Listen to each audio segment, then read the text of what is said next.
আসসালামু আলাইকুম। এখন শুনবেন সংবাদ শিরোনাম। মশার উৎপাতে অতিষ্ঠ রাজধানীবাসী, এখনই পদক্ষেপ না নিলে মার্চে নিয়ন্ত্রণের বাইরে যাবে পরিস্থিতি। নতুন উদ্যমে শুরু হয়েছে কাজ, বলছে কর্তৃপক্ষ। রাজনৈতিক ইস্যুতেও একসাথে মাঠে থাকবে জামায়াত, এনসিপি সহ 11 দলীয় জোট। জনস্বার্থ বিঘ্নিত হলে সংসদের পাশাপাশি নামবে রাজপথেও।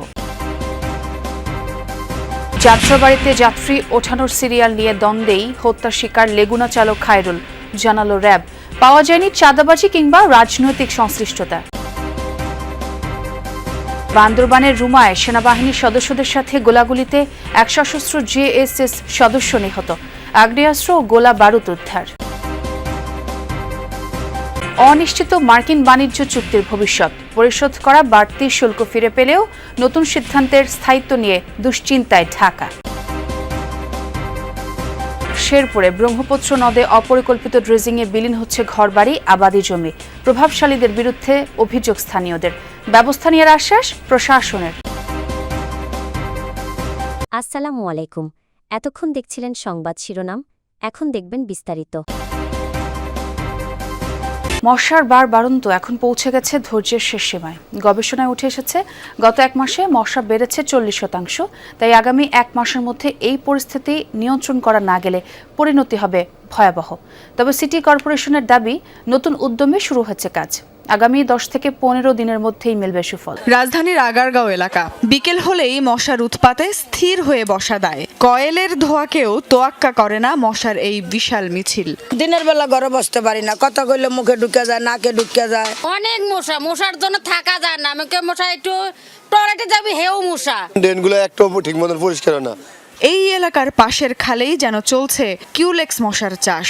নোংরা ডোবা কিংবা জমে থাকা পানিতে এই মশার বংশ বিস্তার হয়। এর ফলে হতে পারে জাপানি এনসেফালাইটিস কিংবা গোদ রোগ। আর ঢাকায় 90% মশাই এই কিউলেক্স মশা। মশা নিয়ে করা জাহাঙ্গীরনগর বিশ্ববিদ্যালয়ের এক সাম্প্রতিক গবেষণায় উঠে এসেছে আরও ভয়ানক সব তথ্য। গবেষণা বলছে, জানুয়ারির তুলনায় চলতি ফেব্রুয়ারি মাসেই মশা বেড়েছে 40%, আর 1 ঘন্টায় কামড়াতে আসা মশার সংখ্যা 1 মাসে বেড়েছে প্রায় দ্বিগুণ। শুধু নির্বাচনী ঐক্য নয়, রাজনৈতিক ইস্যুতেও একসাথে মাঠে থাকবে জামায়াত ইসলামী ও এনসিপি। দল দুটির শীর্ষ নেতারা বলেন, জনস্বার্থ বিঘ্নিত হলে সংসদের পাশাপাশি রাজপথেও থাকবে 11 দলীয় জোট। তবে সিটি, পৌরসহ স্থানীয় সরকার নির্বাচনে জোটগতভাবে অংশ নেওয়ার ক্ষেত্রে এখনো কোনো সিদ্ধান্ত হয়নি বলে জানান এনসিপির সদস্য সচিব।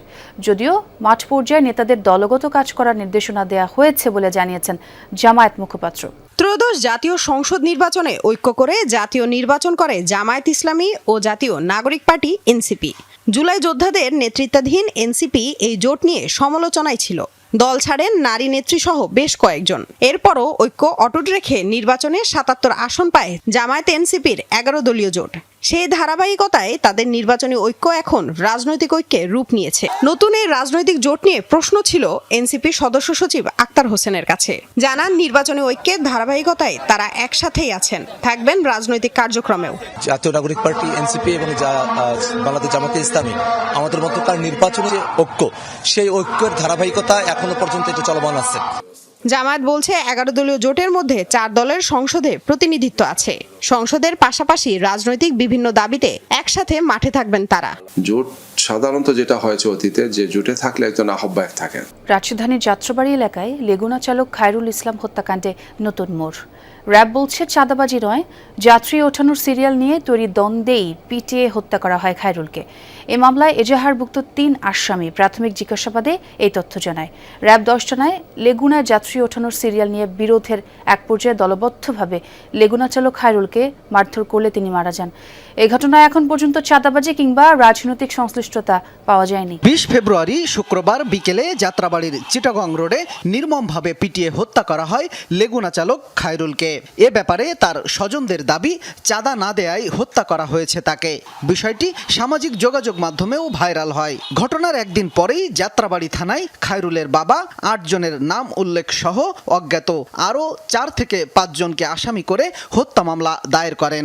এই চাঞ্চল্যকর হত্যা মামলার 3 দিনের মাথায় সোমবার র্যাব 10 এই ঘটনার এজাহারভুক্ত 3 আসামিকে গ্রেপ্তার করে। গ্রেপ্তারকৃত আসামিরা হলেন সোহান মুন্সি, মোহাম্মদ হৃদয় ও শাকিল। 3 আসামিকে গ্রেফতারের পর প্রাথমিকভাবে জিজ্ঞাসাবাদ করেছে র‍্যাব 10। পরে সন্ধ্যায় সংবাদ সম্মেলন করেন যাত্রাবাড়ি ক্যাম্পের ভারপ্রাপ্ত company commander SM Hasan Siddiqui. তিনি বলেন, গ্রেফতার আসামিরা জানিয়েছে লেগুনায় যাত্রী ওঠানোর সিরিয়াল নিয়ে বিরোধ শুরু হয়। এই বিরোধের এক পর্যায়ে দলবদ্ধভাবে লেগুনা চালক খায়রুলকে মারধর করলে তিনি মারা যান। বান্দরবানের রুমা উপজেলার মুরং বাজার এলাকায় সেনাবাহিনীর অভিযানে GSS এর এক সশস্ত্র সদস্য নিহত হয়েছে। সোমবার বিকেলে সেনাবাহিনী এই অভিযান পরিচালনা করে। ঘটনাস্থল থেকে বিপুল অস্ত্র, গোলা বারুদ ও অন্যান্য সরঞ্জাম উদ্ধার করে সেনাবাহিনী। জানা যায়, প্রথমে বান্দরবানের রুমা উপজেলার মুরং বাজার এলাকায় সেনাবাহিনী অভিযান পরিচালনা করতে যায়। সেখানে তাদের উপস্থিতি টের পেয়ে GSS এর সদস্যরা গুলি বর্ষণ করে। পরবর্তীতে সশস্ত্র সদস্য হলামং মার্মা গুলিবিদ্ধ হয়। সেখান থেকে তাকে বান্দরবান জেলা হাসপাতালে নেওয়া হলে কর্তব্যরত চিকিৎসক মৃত ঘোষণা করেন তাকে। যুক্তরাষ্ট্রের শুল্কারোপ নিয়ে তৈরি হয়েছে সংকট। নতুন করে ধার্য করা 15% শুল্কায়ন কতটা স্থায়ী হবে তা নিয়েও আছে দুশ্চিন্তা। বাণিজ্য চুক্তির ভবিষ্যৎ কি হবে সেটাও জানে না কেউ। বিশ্লেষকরা বলছেন, পারস্পরিক শুল্ককে কেন্দ্র করেই বাণিজ্য চুক্তি করে যুক্তরাষ্ট্র। তাদের প্রশ্ন, যদি সেই শুল্কই বাতিল হয় তাহলে বাণিজ্য চুক্তি কেন? বাণিজ্য সচিব জানান, চূড়ান্ত সিদ্ধান্ত এখনো নেওয়া হয়নি, তবে বাণিজ্য চুক্তির এখন আর কার্যকারিতা নেই। বাতিল হবার সম্ভাবনাই বেশি। শুল্ক ইস্যুতে গেল বছরের এপ্রিল মাসে বিশ্বজুড়ে ঝড় তোলে যুক্তরাষ্ট্র সরকার। 157টি দেশে আরোপ করা হয় রেসিপ্রোকাল ট্যারিফ বা পারস্পরিক শুল্ক। প্রথমে বাংলাদেশের জন্য শুল্ক ধার্য করা হয় 37%, তারপর কমিয়ে নির্ধারণ হয় 35%। বাণিজ্য ঘাটতি কমাতে চুক্তি করার শর্তে গেল আগস্ট মাসে শুল্ক কমে দাঁড়ায় 20%। চুক্তি স্বাক্ষরের পর 1% কমে নির্ধারণ হয় 19% শুল্ক। তবে গেল 20 ফেব্রুয়ারি পারস্পরিক শুল্ক বাতিল করেছে মার্কিন সুপ্রিম কোর্ট। তারপর বিশেষ ক্ষমতায় 2 দফায় আবারও শুল্ক ধার্য করেছে ডোনাল্ড ট্রাম্প। নতুন শুল্ক হার এখন 15%। শুল্কারোপের নতুন এই সিদ্ধান্তে তেমন চাপে নেই বাংলাদেশ, বরং এই শুল্কের স্থায়িত্ব নিয়েই এখন দুশ্চিন্তা। তবে এতদিন পরিশোধ করা বাড়তি শুল্ক ফেরত দেওয়া নিয়ে নেই উদ্বেগ, কারণ তা পরিশোধ করেছে মার্কিন ক্রেতা প্রতিষ্ঠান। শেরপুরের ব্রহ্মপুত্র নদে নিয়ম নীতির তোয়াক্কা না করে চালানো অপরিকল্পিত ড্রেজিং কেড়ে নিচ্ছে শত শত মানুষের মাথা গোঁজা ঠাই ও ফসলি জমি। স্থানীয়দের অভিযোগ, প্রভাবশালী চক্রের সুবিধা মতো যত্রতত্র বালু তোলায় শুরু হয়েছে ভয়াবহ ভাঙন। প্রশাসনের নজরদারির অভাব আর উদাসীনতার কারণেই এই দুর্ভোগ বলছেন ভুক্তভোগীরা। জড়িতদের বিরুদ্ধে ব্যবস্থা নেওয়ার আশ্বাস দিয়েছে উপজেলা প্রশাসন। শেরপুর সদর উপজেলার নতুন ভাগলগড় এলাকা। ব্রহ্মপুত্র নদের নাব্যতা ফেরাতে চলছে মহাকর্মযজ্ঞ।